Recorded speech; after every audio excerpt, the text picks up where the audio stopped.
Siento un placer indescriptible de haber llegado a esta edad y tener la fortaleza todavía para conmemorar los 45 años de servicios del Museo, de la inauguración del Museo de Antropología e Historia de Tlaxcala, del que tengo recuerdos muy gratos que nos remiten a aquella época del 81, en que andábamos corriendo. Yo tenía necesidad porque a la vez había sido designado como jefe de servicio administrativo de la primera delegación del Seguro Social, y a la misma vez, al mismo tiempo, se inauguraba el Museo de Antropología. Entonces había que correr de un lado a otro. Ese día, por cierto, sufrimos una desvelada mal cariada toda la noche, pero se inauguró el museo. Esto debiera ser, en realidad, debemos recordar con mucho cariño y entusiasmo la actividad de Yolanda Ramos, que había venido a la zona de Tlaxcala, dependiendo ella de la delegación de Puebla, de Lina, con el propósito de organizar y elegir el Museo de Tlaxcala. Y se tropezó conmigo por casualidad, porque en realidad no era muy notable, que digamos, además que trabajaba en la Ciudad de México y viajaba con frecuencia por todo el país. Pero nos encontramos con la ventaja y grandísima casualidad de que yo había empezado el Museo de Tlaxcala en la escuela preparatoria, secundaria y preparatoria de Tlaxcala en el 1949, con la ventaja también de que no solamente fui yo, sino que el licenciado Joaquín Cisneros Molina me ayudó en todas mis ocurrencias, inclusive la de lograr que accediera yo a entrevistar al señor gobernador, en aquel tiempo Rafael Ávila Bretón, con el propósito de pedirle su anuencia para que yo pudiera recoger todos los objetos prehispánicos que estaban abandonados en diferentes dependencias oficiales de la ciudad de Tlaxcala. A mí me molestaba y me extrañaba eso pese a mi tierna edad, entre comillas, ¿verdad? Ya tenía 17 años, porque ni siquiera los personajes más connotados de la historia de Tlaxcala, que se dijeron siempre historiadores, se preocupaban por los objetos que estaban abandonados. Y vaya que recogimos una buena cantidad que ahora existe en el acervo cultural de este museo. Pero pasaron los días y en mi época de escolapio que logré yo crear un pequeño museo reconocido por el Instituto Nacional de Antropología de México, del cual solamente se exhibían de que no podían venir por dificultades de X razones. Pero en 1951 nos reconocieron la existencia de este pequeño museo bajo la jurisdicción de la Escuela Secundaria Preparatoria de Tlaxcala, que por cierto, llegando el nuevo gobierno que sucedió a don Rafael Ávila Bretón, que le tocó al señor Mazarraza, se interesó a través de su secretario particular, que era un amante de las antigüedades, y él pugnó porque se alquilara un local en la esquina del Portal Grande, en la parte del sur, y ahí se estableció. No pudimos exhibir las piezas en aquel tiempo porque el INA no nos respondió como hubiéramos querido. Queríamos que viniera un grupo de técnicos para que hiciera la clasificación de los objetos y poderlos exhibir con cierto conocimiento de causa, porque el conocimiento que teníamos en materia arqueológica pues, estaba totalmente nulo. Sin embargo, eso no impidió que reunieran la colección que fue posible reunir y se establecieran los objetos. Hay un enredo y una cosa muy grave que a mí me preocupa porque todo se perdió en esa confusión. Por ejemplo, yo recibí como una donación de un ingeniero que explotaba las minas de turbas de Mesotla, un par de esqueletos, aparentemente era hombre y mujer, con algunos objetos muy interesantes, entre ellos una mascarilla de barro. Y esos objetos, sí, los huesos seguramente quedaron revueltos, a menos que alguien los haya usado para un caldo planteño, pero los demás quedaron revueltos con muchos huesos más y se perdió. Aquí hay un detalle curioso, y se lo voy a contar a ustedes si no uso el tiempo. Resulta que, preocupado yo por el conocimiento de cómo serían los ancestros nuestros de X época, recorrí a la Dirección de Antropología de México y me recomendaron a la doctora Johanna Faulhaber, una alemana despistada que andaba por aquí trabajando, seguramente no la admitieron de su padre.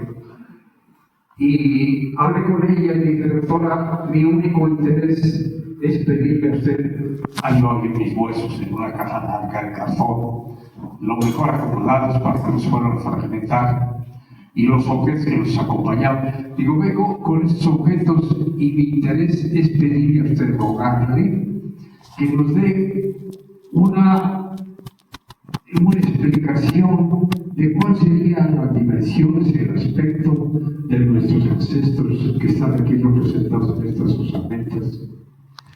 Y se interesó la doctora de momento así como muy entusiasta. ¿Cómo no? Yo voy a cargar de eso, déjenmelos por ahí.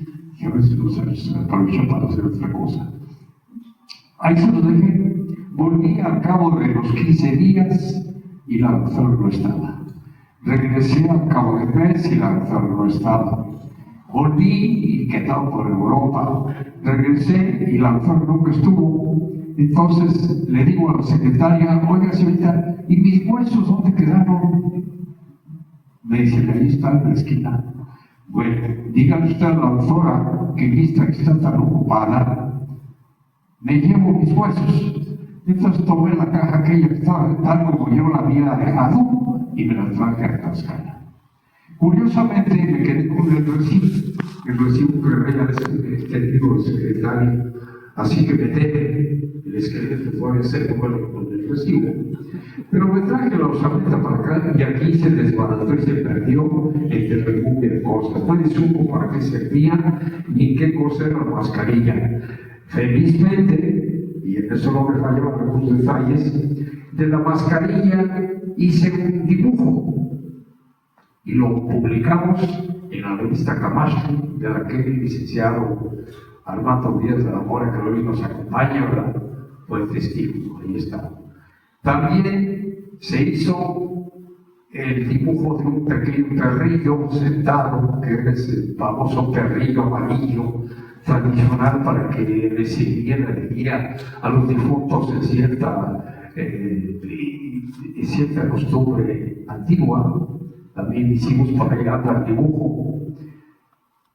En fin, se rescatamos algo, pero las osamentas se perdieron para siempre. Así como se perdió también de la misma región, de la misma zona, de Mesotla, una pirámide de 4 cuerpos perfectamente calada y todo, que el propietario del terreno fue sorprendido por mí cuando estaba desbaratando la construcción prehispánica.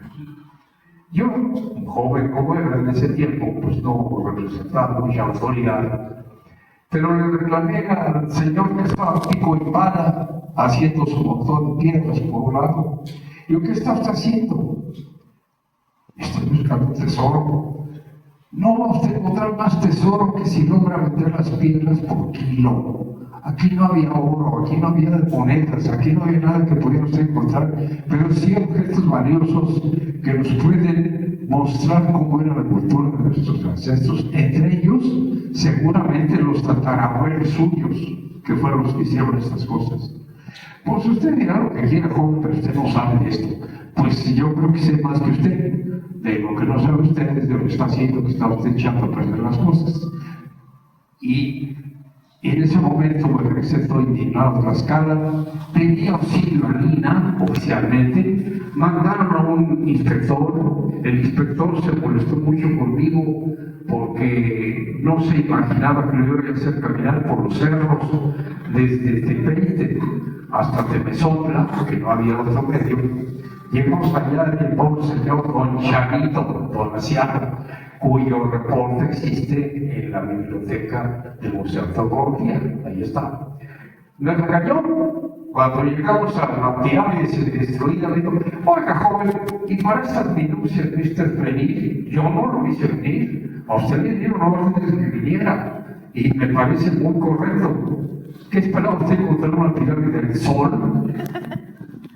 No, oiga usted, pero mire, total que el señor se molestó por la caminata tan larga que lo habíamos hecho recorrer. Después se contentó porque mamá lo esperaba con un buen guiso en la casa para comer a gusto. Y su reporte, insisto, ahí está guardado en la Antropología de México. No se logró nada, porque ni pararon al dueño del terreno, ni se preocuparon porque era una minucia para ellos, era un pedacito de guijarro, no era un monumento, no era un monumento. Ahí lo dejaron.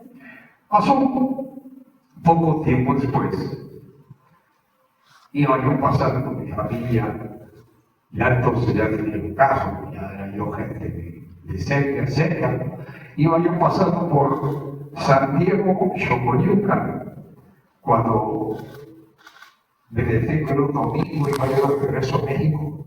Estaban apuradísimos los vecinos de San Diego, Xocoyuca, destruyendo los restos de una pirámide prehispánica de la que ya habían acabado con todo. Me bajé indignado y les eché el sermón de la montaña. De nada me sirvió, pero bueno, porque dejaron hecho planito el terreno propio para hacer una cancha de básquetbol, que era lo que más le urgía a la población, olvidarse de su historia y de sus ancestros. Así que no valía de nada. En esta forma, hemos venido perdiendo infinidad de cosas que en mi época pudimos haber rescatado si es que hubiésemos tenido el respaldo oficial necesario. El respaldo oficial me refiero a Lina, porque Lina no nos tomaba muy en serio. Así como decía: Tlaxcala, ¿qué es Tlaxcala? ¿Qué es eso? Es Tlaxcala que empezó a declinar desde el virreinato, desde que fomentó la fundación de Puebla a través de la Tolinía. Bueno, son épocas pasadas. Pero volviendo a la realidad de hoy, repito a ustedes, a mí me complace muchísimo que a 45 años de la fundación, de la creación de este centro cultural tan importante, que muy merece la historia de Tlaxcala, aunque no todos lo entiendan así, se está realizando. ¿Por qué no ofrecer una de 45 historias de entonces para acá? Pero aquí me tienen dando vueltas de esta vida. Y claro, ya hicieron recuerdo las personas que me antecedieron en el uso de la palabra, de don Teófilo Pérez Pérez, un hombre que a punto de cumplir los 100 años de edad, estaba el hombre delicado, había sufrido una fractura ósea y estaba encamado, pero estaba a punto de cumplir los 100 años cuando falleció en su casa en San Miguel Tamauco. Muy entusiasta el doctor Teófilo Pérez Pérez. El doctor Alfredo González Zapata, muy entusiasta también, funcionó como tesorero de nuestra asociación. Yolanda Ramos, ni se diga, en primer término, fue la que vino a alborotar a la gente para crear esta institución donde estamos ahora conmemorando los 45 años. Yo tuve otra fortuna y fue doble, porque Yolanda convocó a las fuerzas vivas de Tlaxcala para que se creara la asociación que iba a dedicar su esfuerzo a dirigir el Museo de Antropología. Casualmente, yo, que había sido el iniciador del museo de la escuela de la secundaria de Tlaxcala, fui elegido en público, por decir que me fueron a apoyo, como diría cierta persona que está de moda, porque el conglomerado de la gente, que era bastante numeroso y que se reunía aquí en los salones de este edificio, votó por mí en mi ausencia, porque yo estaba en ese momento, había salido al centro de Tlaxcala, y no sabía qué estaba pasando, y ahorita vengo, tengo urgencia de ir a firmar un documento. Cuando regresé me recibieron con aplausos y dije que Carlos, ¿a quién se refiere? Y ya me hicieron ahí un hueco y casi me pasé de hombros, casi como todo de quejado. Pero no, tú eres el presidente. ¿Presidente de qué? De la Asociación Promoción Regional Carlos. Bueno, pues échame, y nos dedicamos a trabajar intensamente.